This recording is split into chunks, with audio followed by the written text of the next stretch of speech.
Hi, good morning ಎಲ್ರಿಗೂ. ಇವತ್ತು ಮೈಸೂರು ಮಸಾಲೆ ದೋಸೆ ಮಾಡೋಣ ಅಂತೇಳಿ ಟ್ರೈ ಮಾಡ್ತಾಯಿದ್ದೀನಿ. ತುಂಬ ಚೆನ್ನಾಗಿ ಬರುತ್ತೆ. ಅಂದರೆ ರಾಗಿ ಹಿಟ್ಟು ಮತ್ತು ಎಲ್ಲ ಅಕ್ಕಿ ಹಿಟ್ಟು ಮತ್ತು ಗೋಧಿ ಹಿಟ್ಟು ಎಲ್ಲ ಮಿಕ್ಸ್ ಮಾಡಿರೋವಂಥದ್ದು ದೋಸೆ ಮಾಡಿ, ಜೊತೆಗೆ ಸೈಡ್ನಲ್ಲಿ ಈ ಥರ ಈರುಳ್ಳಿ, ಮೆಣಸಿನ್ಕಾಯಿ ಎಲ್ಲನೂ ಆಲ್ಮೋಸ್ಟ್ ನಿಮಗೆ ವೆಜಿಟೇಬಲ್ಸ್ ಏನೇನಿದೆ ಎಲ್ಲನೂ ಮಿಕ್ಸ್ ಮಾಡಿ ಒಂದು ವಿಶಿಲ್ ಬಿಟ್ಟು ಅದನ್ನು ಫ್ರೈ ಮಾಡ್ಕೊಳ್ಳಿ ಸಪ್ರೇಟಾಗಿ.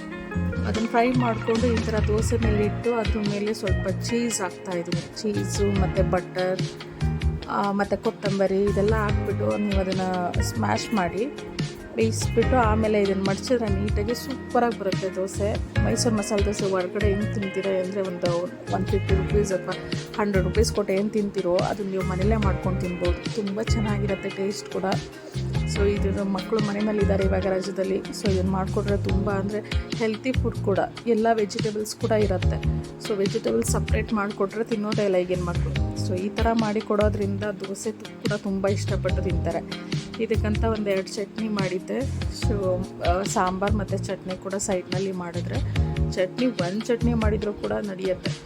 ತುಂಬ ಚೆನ್ನಾಗಿ ಟೇಸ್ಟ್ ಇರೋದ್ರಿಂದ ಸೊ ಚಟ್ನಿ ಎಲ್ಲ ಏನು ಎಕ್ಸ್ಪೆಕ್ಟೇ ಮಾಡೋದಿಲ್ಲ. ನೋಡಿ ಇದು ಎಷ್ಟು ಚೆನ್ನಾಗಿ ಬರುತ್ತೆ ಅಂತ. ಚೀಸ್ ಹಾಕಿರೋದ್ರಿಂದ ತುಂಬ ಟೇಸ್ಟ್ ಬರುತ್ತೆ.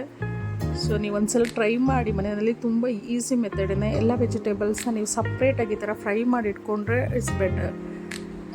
ಈ ಥರ ಕಟ್ ಮಾಡಲಿಕ್ಕೆ ಕಷ್ಟ ಆಗುತ್ತೆ. ಬಿಸಿ ಬಿಸಿ ಇದ್ದಾಗಲೇ ತಿಂದರೆ ಬೆಟರ್. ಸೊ ಈ ಥರ ಪ್ಲೇಟಲ್ಲಿ ಹಾಕಿ ಕೊಡ್ತಾಯಿದ್ದೀನಿ. ಬೆಳಿಗ್ಗೆ ಟಿಫನಿಗೆ ಇದು ಕೊಟ್ಟರೆ 2 ಚಟ್ನಿ ಮಾಡಿ ಈ ಥರ ಕೊಟ್ಟರೆ ಸೂಪರಾಗಿರುತ್ತೆ. 2-4 ದೋಸೆ ಕೂಡ ತಿಂತಾರೆ. ಹೆಲ್ದಿ ಫುಡ್ ಕೂಡ. ಅದ್ರ ಮೇಲೆ ಸ್ವಲ್ಪ ಬಟರ್ ಹಾಕ್ತಾಯಿದ್ದೀನಿ. ಸೊ ಬಟರ್ ಇಷ್ಟಪಡಲಿಲ್ಲ ಅಂದರೆ ಹಾಕೋಕ್ಕೆ ಹೋಗಬೇಡಿ. ಈ ಥರ ನೋಡಿದ್ರು ಯಾವ ಥರ ಮಾವಿದೆ ಅಂತ ನೋಡ್ಕೊಳ್ಳಿ. ಮೀನ್ಸ್ ಹಿಟ್ಟು, ದೋಸೆ ಹಿಟ್ಟನ್ನು ಎಲ್ಲ ಥರನೂ ರಾಗಿನ ಯೂಸ್ ಮಾಡಿದ್ರೆ, ಬರೀ ರಾಗಿ ಯೂಸ್ ಮಾಡಿದ್ರೆ ಅಷ್ಟು ಚೆನ್ನಾಗಿ ಬರಲ್ಲ. ಅದಕ್ಕೆ ಸ್ವಲ್ಪ ಅಕ್ಕಿ ಹಿಟ್ಟು, ಗೋಧಿ ಹಿಟ್ಟು ಎಲ್ಲನೂ ಮಿಕ್ಸ್ ಮಾಡ್ಕೊಳ್ಳಿ. ತುಂಬ ಚೆನ್ನಾಗಿ ಬರುತ್ತೆ ಟೇಸ್ಟ್ ಕೂಡ. ಉಪ್ಪು ಹಾಕ್ಕೊಳ್ಳಿ. ಖಾರ ಚಟ್ನಿ ಕೂಡ ಮಾಡೋದು ಈಸಿನೇ.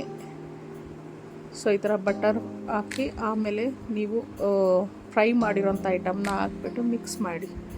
ತುಂಬ ಚೆನ್ನಾಗಿರುತ್ತೆ. ಸೊ ನೀವು ಟ್ರೈ ಮಾಡಿ ಹೇಗಿದೆ ಅಂತೇಳಿ ನನಗೆ ಕಮೆಂಟ್ಸ್ನಲ್ಲಿ ಕಮೆಂಟ್ ಮಾಡಿ. Thank you.